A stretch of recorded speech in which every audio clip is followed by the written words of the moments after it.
আপনি কলকাতাকে কতটা চেনেন?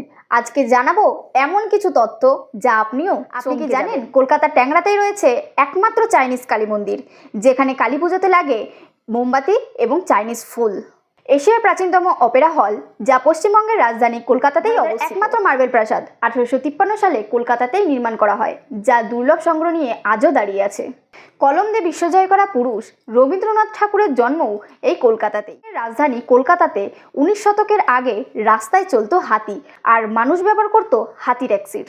ভারতের প্রাচীনতম library national library of India, যা কলকাতাতেই অবস্থিত, যেখানে রয়েছে 25 লক্ষেরও বেশি বই, আর এর মধ্যে কিছু কিছু বই তো ছাপা হয় 1700 সালের আগেই।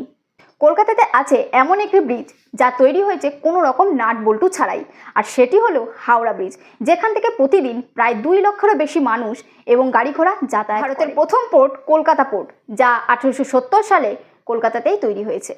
ভারতের প্রথম মেট্রো শহর হলো কলকাতা। 1984 সালে কলকাতা পায় দেশের প্রথম মেট্রো ট্রেন। আর এই কলকাতা শহরেই মকর সংক্রান্তিতে ছাদে ছাদে লাগে ঘুড়ির যুদ্ধ।